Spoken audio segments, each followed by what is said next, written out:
Allez, bonjour à tous, on se retrouve aujourd'hui pour parler de tronçonneuse. Aujourd'hui on va parler de la machine française, donc la plus importante marque en son temps de tronçonneuse qui existe toujours en France, ben, c'était Rexo, qui étaient des machines fabriquées dans le Puy-de-Dôme, à Thiers plus exactement. Donc voilà, on va parler des différents modèles, des différentes variantes, des versions, des particularités de chacune. Et voilà. Allez, c'est parti.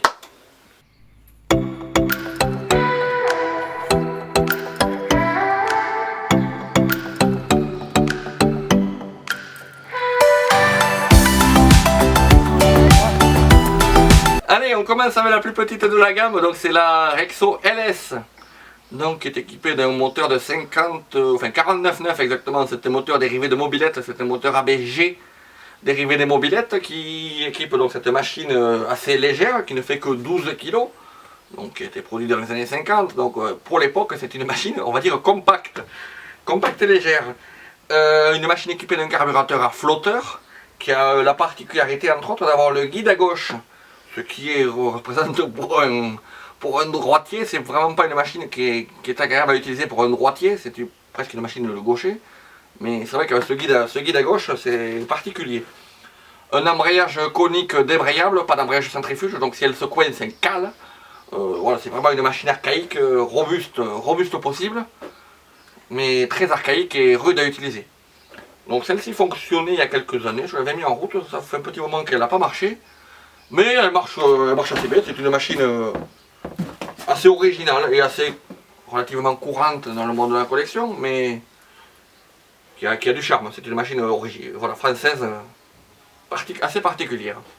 Au titre des particularités, la Rexo LS est équipée d'un réducteur qui a pour but de réduire la vitesse et d'inverser le sens de marche, parce que le moteur tourne à l'inverse du sens de la chaîne. Donc ça poserait quelques soucis pour couper du bois, mais ils avaient monté un réducteur effectivement pour augmenter le couple et surtout inverser le sens. Allez, on passe au modèle suivant, donc c'est la Rexo LO. C'est exactement les mêmes caractéristiques techniques que la première, sauf que c'est la version 2 hommes, donc c'est la machine qui était destinée à l'époque principalement au PTT, pour couper les poteaux de téléphone et de télégraphe. Donc voilà, c'est une machine qui a la particularité celle-ci d'être équipée d'une chaîne à rabot, une petite chaîne à rabot qui est assez particulière et assez mignonne. De son silencieux, parce que j'ai oublié de le préciser, ce sont des machines extrêmement bruyantes. L'autre sans silencieux, c'est très bruyant. Celle-ci est équipée d'un silencieux, donc ça réduit quand même vachement le bruit, ça la rend presque utilisable. Voilà. Donc c'était une machine pour, si on voulait abattre avec ça, il fallait coucher le carburateur en même temps que l'on couchait la machine. Parce que le guide ne se tourne pas, ici on a un papillon, on dévisse le carburateur et on peut venir coucher la machine pour abattre sans souci. Bon, des arbres de petite dimension, effectivement. Allez, on se retrouve pour parler de la machine la plus performante fabriquée par Rexo. Donc c'est la DS, tout comme chez Citroën, mais la DS représentait pour Rexo le fleuron de la technologie. Une machine équipée d'un bicylindre de 200 cm3, donc type aviation, comme il se disait à l'époque. Équipée d'un carburateur à flotteur. Les tronçonneuses à 2 hommes sont des machines assez rares et assez particulières. Peu de constructeurs s'y sont aventurés. Rexo en fait partie. Rexo fera l'aventure avec sa DS, donc avec son modèle-ci de 200 cm3. C'est un des plus gros bicylindres montés sur une tronçonneuse. D'autres constructeurs s'y essaieront, entre autres Solo avec sa Twin, donc qui était un modèle plus récent à un homme de 100 cm3. Ainsi que Eco avec la 610 CST, la CST 610 VL, qui est une machine très confidentielle, dont la diffusion restera très limitée. Donc la Rexo est une machine très moderne, elle ne fait que 37 kg pour une machine à 2 hommes, c'est une machine relativement légère, qui a la même puissance quasiment qu'une Rexo RS que l'on va parler après, qui est une machine de 350 cm3 qui fait 47 kg. Donc on gagne presque 10 kg et on conserve quasiment la même puissance que ce qui était pour l'époque, et ce qui est toujours le cas. C'est un progrès, un rapport poids-puissance bien plus intéressant que ces gros monocylindres 2 ou 4 temps qui équipaient les autres Rexo. Donc le bicylindre permet d'augmenter le rapport poids-puissance. Voilà. C'est une machine qui a la particularité d'être équipée d'un lanceur avec un câble. Donc le lanceur se situe entre l'embrayage et le moteur. Voilà.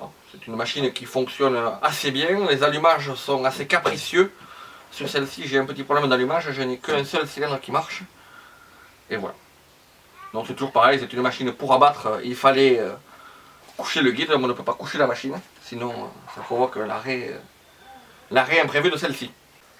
Allez, on arrive sur le modèle le plus courant chez Rexo, donc c'est une RS phase 1. Donc c'est une machine sortie à partir de... Les premières sont sorties entre 46 et 47 je crois. Donc c'est une machine assez lourde, elle fait 47 kg. Sans le mélange, hein. Sans y mettre du gaz de mélange, ni de l'huile.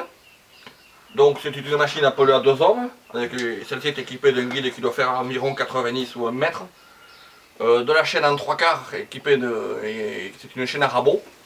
Comme beaucoup d'autres à l'époque, la chaîne à gauche était très peu diffusée. Donc c'est une chaîne qui s'affûte à la lime plate. Donc c'est une machine à une conception assez archaïque, équipée d'un gros monocylindre 2 temps de 350 cm3, donc fonctionnant au mélange. À l'époque on parlait d'un mélange entre 8 et 10% avec de l'huile minérale.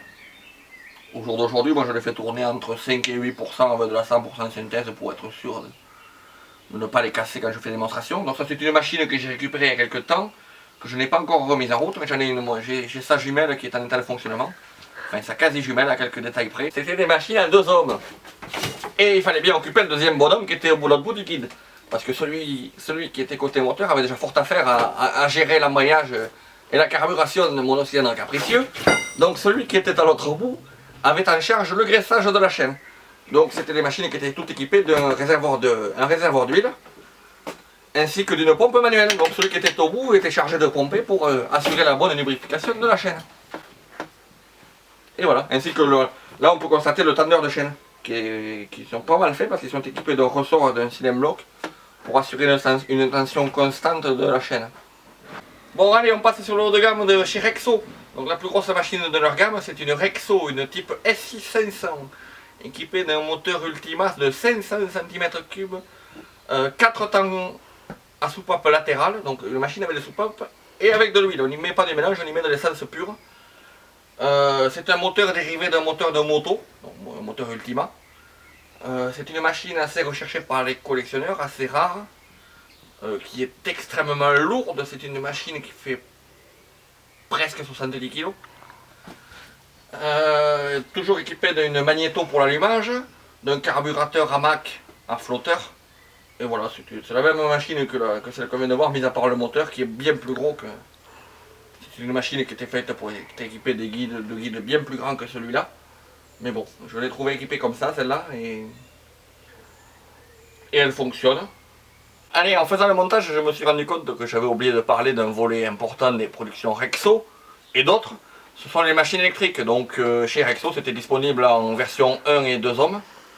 Donc c'était des machines principalement, quasiment toutes faites pour les scieries ou les menuisiers.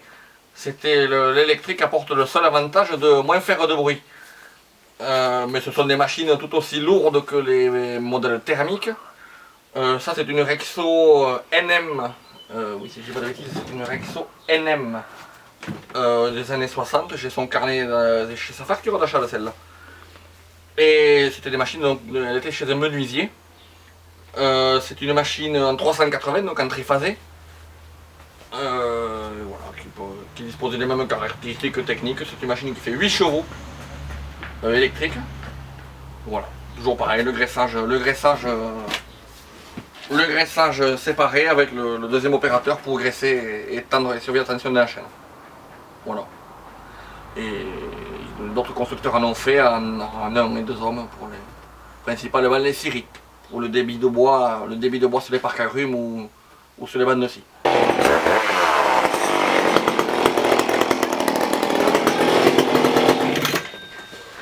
Allez, c'est fini pour aujourd'hui les tronçonneuses de Rexo. On parlera de Maculoc plus tard.